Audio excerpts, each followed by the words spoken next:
معزز حاضرین، سامعین و ناظرین، ہمارے ہاں جہاں اور بہت سارے تصورات دین وہ غلط ملط گڈ مڈ اور گڑبڑ ہو گئی ہے ان میں، تو وہاں توحید کے معاملے میں بھی کچھ ایسا ہی ہے.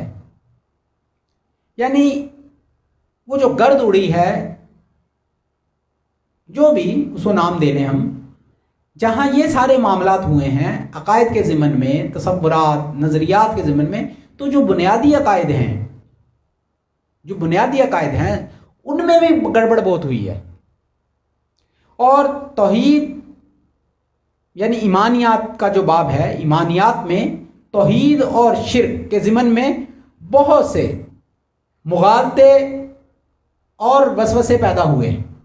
بعض لوگوں نے غلط فہمیوں کی بنیاد پر عجیب و غریب قسم کے شکوک و شبہات لوگوں کے ذہنوں میں پیدا کیے، اور امت میں شدید ٹکراؤ، الجھاؤ پیدا ہو گیا.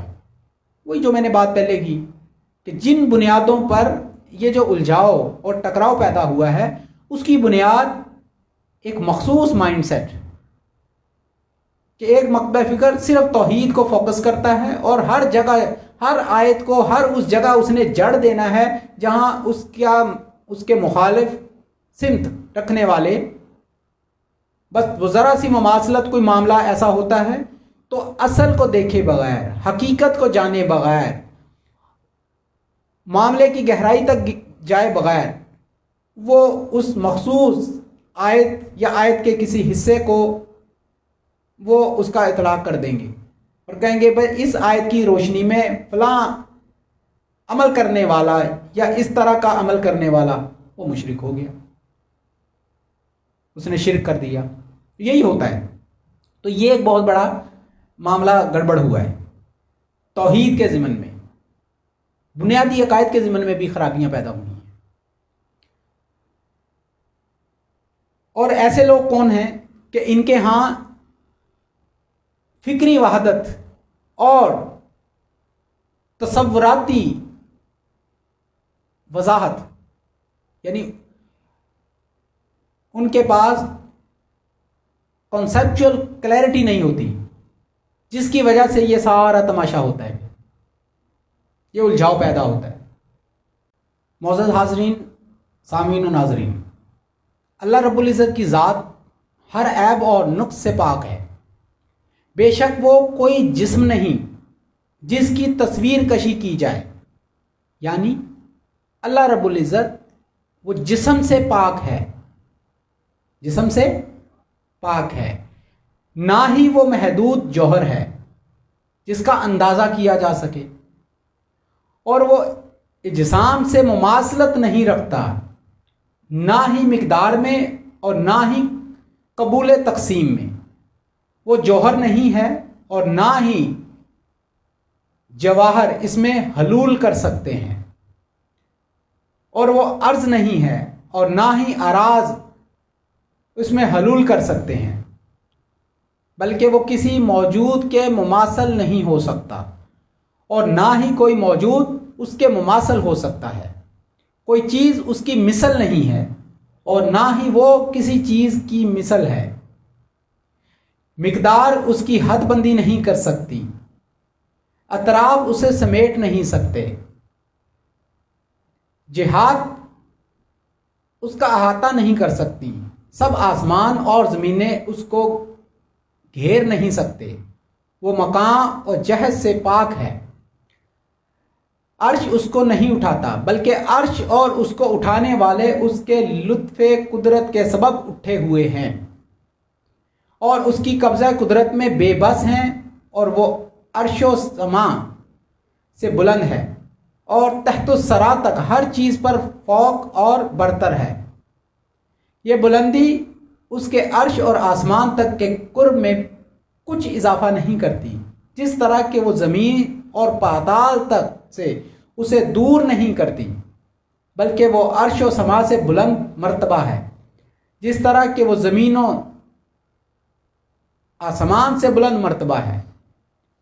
اس کے ساتھ ساتھ وہ ہر موجود سے قریب ہے، وہ بندے کی شاہ رگ سے بھی زیادہ قریب ہے، وہ ہر چیز پر نگہبان ہے، کیونکہ اس کا قرب اجسام کے قرب جیسا نہیں ہے، جس طرح کہ اس کے ذات و اجسام کی ذاتوں جیسی نہیں ہے۔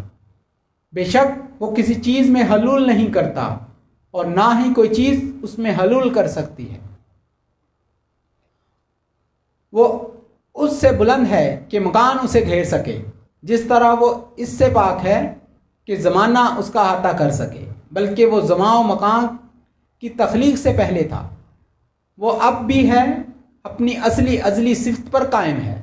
وہ اپنی مخلوق سے اپنی صفات کے اعتبار سے جدا ہے۔ توجہ سے سنیے گا، وہ اپنی مخلوق سے اپنی صفات کے اعتبار سے جدا ہے۔ اس کی ذات میں اس کے علاوہ کوئی نہیں اور نہ اس کے غیر میں اس کی ذات ہے۔ وہ تغیر و انتقال سے پاک ہے۔ حوادث اس میں داخل اور عوارض اس کو لاحق نہیں ہو سکتے، بلکہ وہ اپنی صفات جلال میں پاک رہے گا اور اپنی کمال کی صفات میں وہ قبول اضافہ سے مستغنی ہے۔ عقل و دانش کے سبب وہ اپنی ذات میں وجود معلوم ہے، آنکھوں سے دکھائی دینے والی ذات ہے۔ دار آخرت میں یہ اس کی طرف سے نعمت اور نیکوکاروں کے لیے انعام ہوگا، اور اس کی طرف سے اس نعمت کا اتمام و کمال اس کے حسین و جمیل چہرے کی زیارت پر ہوگا۔ اب یہاں ایک قول سمجھیں مفہوم توحید کے بیان میں۔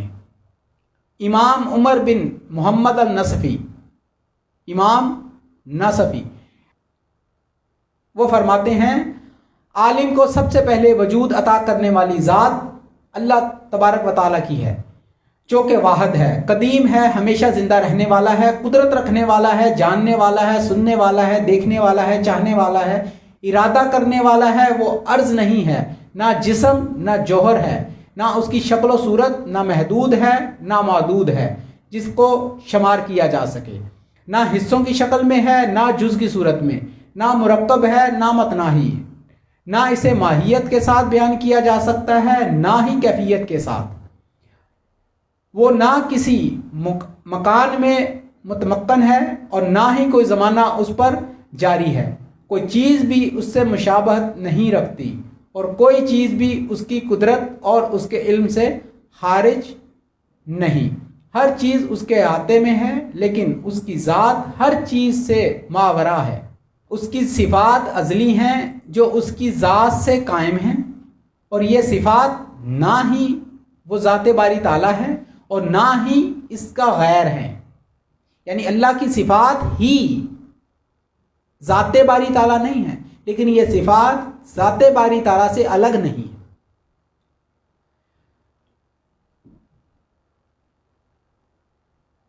حضرت عمر فاروق رضی اللہ تعالیٰ عنہ سے متعلق منقول ہے کہ ان کے سامنے کسی شخص کے زہد و تقویٰ کی تعریف ان الفاظ میں کی گئی کہ وہ جانتا تک نہیں ہے کہ گناہ کیا ہے، تو آپ رضی اللہ تعالیٰ عنہ نے فرمایا ایسے آدمی کے گناہ میں مبتلا ہونے کا امکان بہت زیادہ ہے۔ تعرف الاشیاء بازدادہا، یعنی ایسی اشیاء کی صحیح معرفت ان کی ازداد کی پہچان سے ہوتی ہے۔ ضد کی جمع ہے ازداد۔ اس اصول کے تحت عقیدہ توحید کی معرفت کے لیے ضروری ہے۔ اب یہاں سے بات وہ آئے گی جس کی طرف ہم نے بعد میں جانا ہے۔ توحید کی بات ہو گئی، توحید کی سمجھ آ گئی، یہ جتنی بھی گفتگو ہوئی ہے، لیکن اس کی سمجھ در حقیقت آئے گی اس کی جو ضد ہے اس کو سمجھنے سے،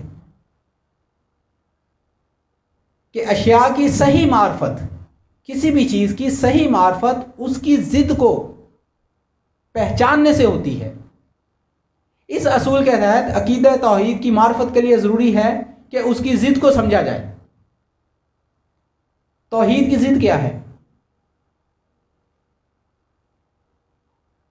توحید کی ضد کیا ہے؟